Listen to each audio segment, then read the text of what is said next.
Well, hi guys, this is a Test Miles review, and today we are driving the brand new Nissan Armada. I'm not going to fluff you with lots of how to get in and how to get out and engine noises and all that, because this is a very tight launch and we'll be one of the first people in the world to drive it. Let's get to driving.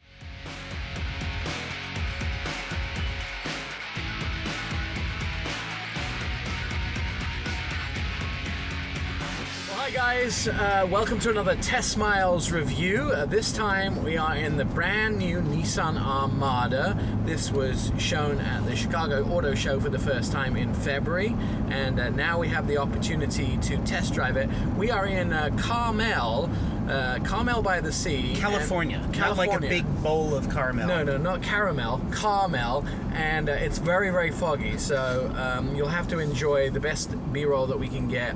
My co-driver is my longtime friend and very heterosexual but gay acting friend, Aaron Gold. Hello. And Aaron, why don't you tell the Test Miles YouTube audience a little bit about yourself? Oh gosh, well, I'm a freelance automotive journalist. I'm on the North American Car of the Year jury. I write for pretty much anyone who will hire me. I'm a gigantic, I'm willing to sell myself that way. A gigantic... I didn't know if we could say the word whore on your YouTube channel. We can say whore? Yeah. Okay, I'm a big whore when it comes to for whom I write. I will soon have my own podcast, but nowhere near the time that this gets online. So real quick, you can find me on Twitter at TheAutoNerd, and I promise I won't bore you with pictures of my cat because I don't have one.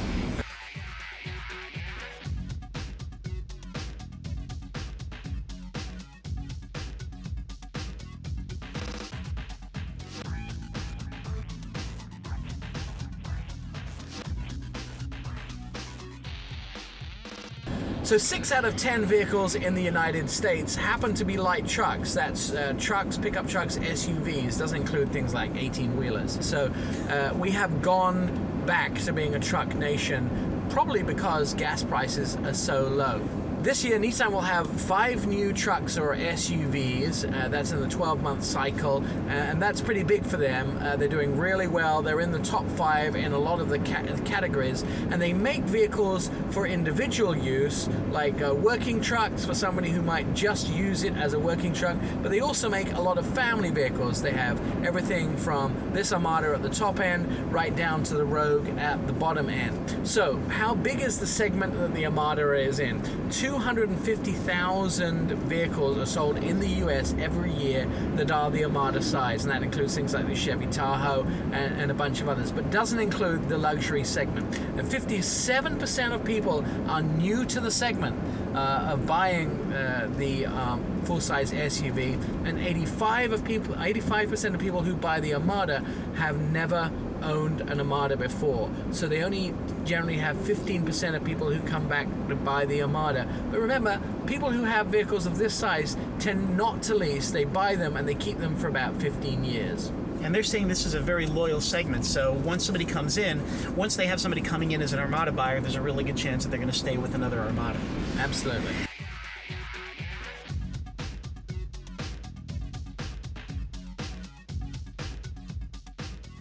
I like to tell people that actually Nissan started as a truck company back after the Second World War. They built fire engines in Japan, and that was their first vehicles, which developed then into a car company. So trucks is where their roots are. I had no idea. Yeah, fire engines were the first thing that Nissan built. They build a really good truck. They build very trucky trucks. But this is nice. You know, the first thing I notice about this Armada is it really doesn't feel that industrial. You know, I in this business, I don't think you can go much by your first impressions. However, my first impressions are really good. I'm comfortable. It's a massive vehicle, but it feels very manageable. You know, the steering wheel still has a little bit of that softness you get in an SUV, but you can see that this is based on something that was dedicated to be an SUV from the beginning. It really doesn't feel like basically a station wagon version of a pickup truck. I will tell you that if we jump back maybe 5, even 10 years, and you had presented this vehicle, people would have thought it was a luxury car. This, yeah, because we have the leather, and we are in the top of the line. Double French stitching, you know, sort of double soft touch. French. Yeah, I think this is called like double French, when you have the stitching each side of the line. I would not have known that. Yeah. You know why? It's probably bullshit. Because I'm straight. Yeah, you guys go straight up. All right.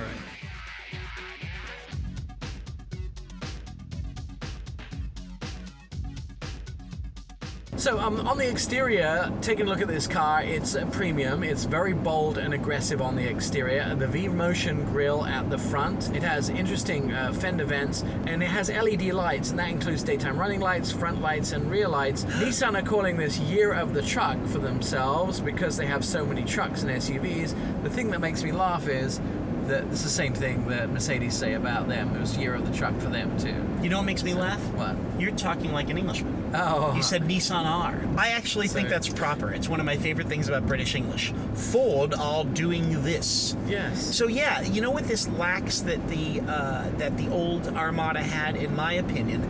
This lacks the large factor of how can I say this? Ugly. The old one just looked awkward and hulking and kind of misshapen. The only thing I think less pleasant looking was the Infiniti version, the QX56. I'm not totally sold on the fender vents, but I have to tell you, I really like the overall look of this thing. It's a lot more cohesive. It doesn't look quite as completely unattractive. This vehicle comes in 3 different trim levels, and there are 4 packages that you can get with it. So the 3 different grades are Platinum, SL, and SV. Combined 16 miles a gallon. We should see this in dealerships somewhere towards the end of the summer. Starting price around $44,000.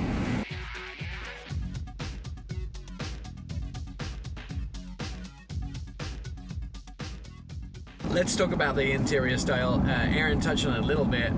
They have tried very hard to make this stylish, to make it roomy, to make it best in class. Headroom and knee room, which they succeeded in. 8 seats. It can have 7 seats. Is probably the premium setup where it has the 2 bucket seats in the second row. Highly finished luxury style. We talked about some of the stitching inside. Nice wood, well laid out. Very Nissan laid out. Looks very much. You said nice wood. Nice wood. Thank you.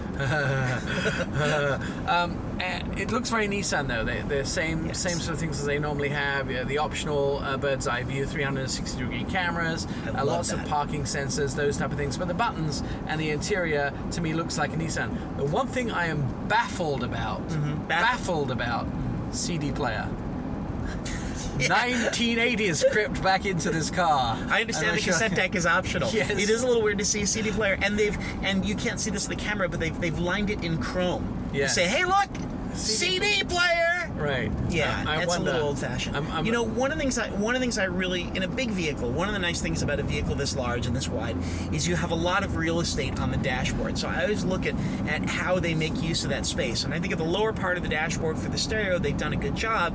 But up here for the navigation controls, they've used the same piece that they use in other Nissans, I think maybe in Infinitis. It seems like this could have been spread out and they could have taken advantage of this real estate a bit more. I think one of the reasons they do that, though, is to make you feel comfortable if you go from one car to the other. The familiarity is, hey, this is a better grade than what I had, I know what I've done. Yeah. I'll tell you what I really like about Nissan, because there's the eternal battle between dial controllers and touchscreens, and Nissan gives you both. Yes. And I think that is brilliant. Nissan goes both ways. Nissan goes both ways. Yeah. You can either touch it or manipulate it. Yes.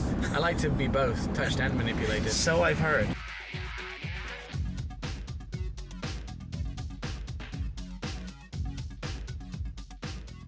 Let's talk about engineering in this vehicle. This vehicle is basically has the same engine as the base grade Titan, right? Yes. Can I demonstrate everything you need to know about this engine? Yes.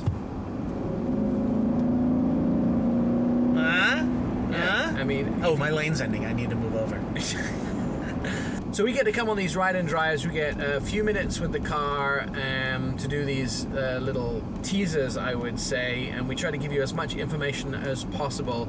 Our presentation this morning from Nissan with all the facts was 20 minutes wrong, so we would like to, at this point, add the disclaimer. I know I didn't get anything wrong, but if Aaron got anything wrong, we apologize. It's just my fault. It's just Aaron's fault. Please. Actually, I'd just like to apologize in general for everything I've said and done. Please write to him, and his Twitter handle is The Auto Nerd. The Auto Nerd. With any complaints, do not send them to me. If you would like, I'll take complaints about Nick, by the way, because we circulate those. Yes. He puts them on the wall in the bathroom in this club called the Blue Oyster Bar. Well, no, it's great because then people that haven't even seen, just people out of the blue will come up to them. Journalists will come up to them and say, "Hey, Nick, doesn't the Nissan Maxima have actually 3 less cubic feet of cargo space than you said?" So yeah, send all your complaints to me. Yeah, send them to this I will guy have here. them handled. I've enjoyed taking this drive. We are doing several other reviews in the next 2 days together, so please go to my YouTube channel, Nick J Miles with no C.com, NIKJMILES.com.